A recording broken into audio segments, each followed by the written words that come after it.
자, 계속해서 황금알 다음 고수의 비법을 열어보겠습니다. 줄기세포로 70대가 20대 될 수 있다. 줄기세포 전문가 김윤배 고수. 70대가 20대가 될 수 있다고요? 네, 줄기세포. 여러분들 좀 생소하진 않죠? 많이 들어보셨어요, 그죠? 네. 줄기세포라는 것은 우리 몸에 세포를 공급해주는 엄마 세포예요. 그러니까 사람은 자식을 낳을 때 이제 새로운 개체를 이렇게 자궁을 통해서 키워서 내보내주는 방식인데 세포는 네. 하나가 두 개로 이렇게 분리되는 방식입니다. 그 원천 세포가 이제 줄기세포가 되는 거죠. 아하. 이 줄기세포라는 것은 우리 네. 주변에서 쉽게 볼 수 있어요. 여러분들이 만약에 칼에 베었다 주방에서 네. 그러면 2주가 지나면 딱지가 떨어지면서 다 복구가 되죠. 네. 줄기세포가 하는 일이에요. 여러분들 피부가 굉장히 좋으신 우리 안선영 씨 같이 이런 분들 계시죠. 그것은 우리가 관리를 잘하면 내 피부 밑에 있는 줄기세포가 빨리 분열을 해서 위에 있는 각질층은 빨리 떨어져 나가고 네. 빨리 재생이 일어나면 부들부들한 아주 여린 어린애 같은 세포가 되는 겁니다. 예. 우리 몸 전체에는 지금 줄기세포 어디에나 존재를 합니다. 물론 그 양의 문제가 있어요.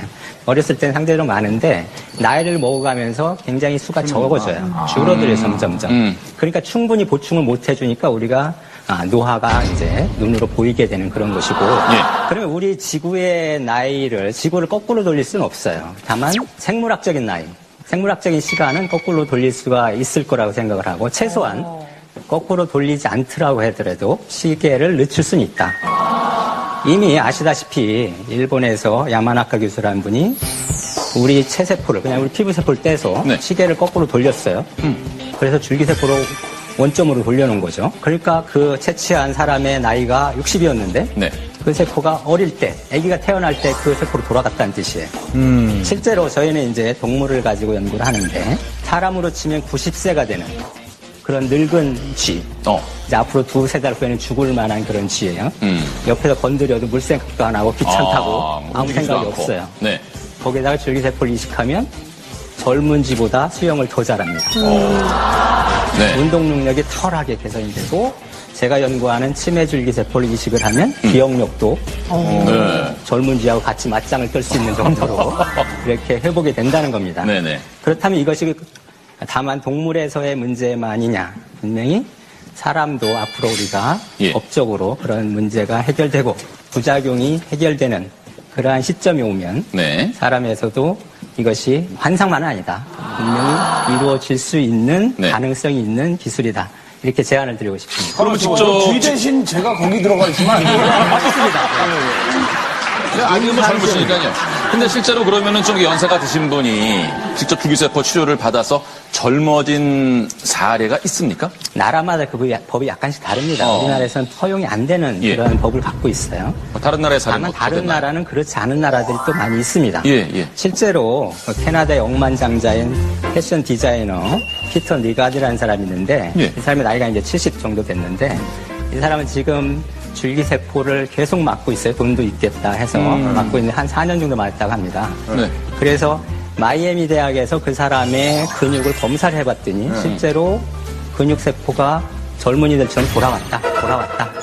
점점 돌아오고 있다. 이런 식으로 해석을 했어요. 대학교에서. 예. 교수님. 그런데 이제 저희가 이제 연구를 하다 보니까 저것은 해춘을 한 건 아니지만 노화가 지연되고 멈췄다. 어느 정도는. 네. 그렇게 해석을 할 수 있겠습니다. 아니 근데요 저는 이제 나이가 저도 뭐 어느 정도 이렇게 되니까 제일 걱정스러운 게 치매 없이 살다가 갔으면 좋겠다는 생각인데 그 줄기세포로 치매 없이 잘 늙어갈 수 있게 이렇게는 그런 방법은 없나요? 네, 저희가 연구하는 주 테마가 치매 줄기세포 치료입니다. 그래요? 이제 동물에서는 엄청난 굉장히 좋은 효과를 보여줬고 예. 앞으로 이제 사람을 대상으로 이제 검증이 되면 실용화가 될 수 있는 그런 겁니다. 그래서 이 줄기세포가 실제로는 이제 치매뿐만이 아니고 뇌질환에 적용을 할 수가 있는데 다른 뇌질환에도 소아 내성마비 또는 파킨슨병, 루게릭병 뭐 이런 것들도 이제 효과가 좋게 나오고 있고 특히 뇌출혈이 일어나면 우리가 응급실에 실려가잖아요. 119를 네, 통해서. 네.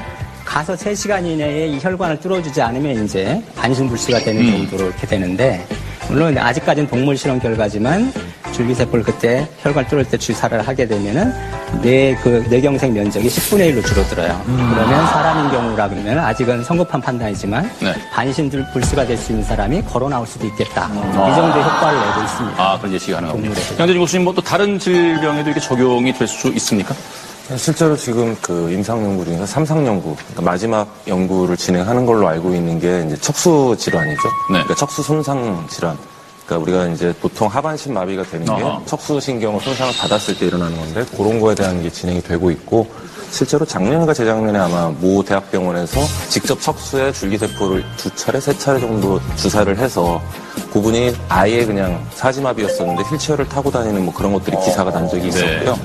간경화에 대해서도 지금 이제 진행이 되고 있고, 그 다음에 이제 지금 말씀하신 뇌경색, 뇌졸중에 대한 것들도 지금 진행이 되고 있는데, 이 이외에도 황반 변성이라는 게 있습니다. 그러니까 안과 질환 중에서 네. 황반이 변성이 되게 되면 실제로 시력을 잃게 되거든요. 근데 이런 황반 변성으로 인한 실명의 줄기세포가 치료제로서 가능성을 보여주고 있고, 또 이제 선천성 소화당뇨 아니면 청각장애 같은 이런 난치성 질환 혹은 유전성 질환에 있어서도 치료의 길이 줄기세포를 통해서 열릴 수 있다라는 뉴스들이 나오고 있습니다. 그래서 분명히 줄기세포라는 건 어떻게 보면 이런 여러 가지 난치성 질환들에 있어서 한 꿈의 치료제로서의 가능성을 분명히 보여주는 건 사실인 것 같습니다. 예. 그때 기억나는 게 왜 강원래 씨한테 더 이상 휠체어는 없다라고 뭐 그런 얘기 사람들한테 있었죠. 그 사고로 척수 다친 분들한테 굉장히 희망을 줬잖아요.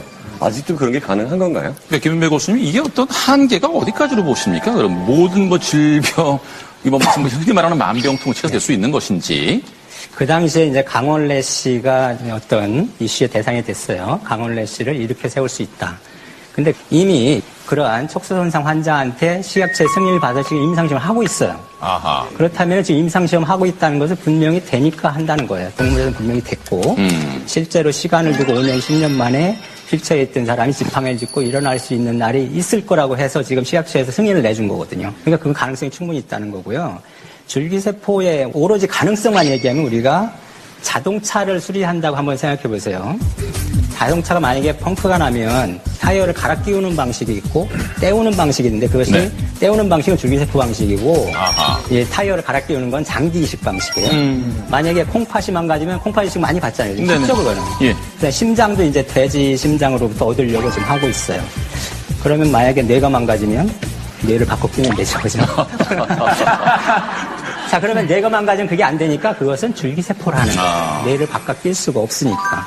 그래서 우리가 오로지 가능성만을 가지고 한다 그러면 우리가 앞으로 무궁무진한 그런 응용 가능성이 있는 것이고 여기에 희망이 있다고 생각을 하는 겁니다.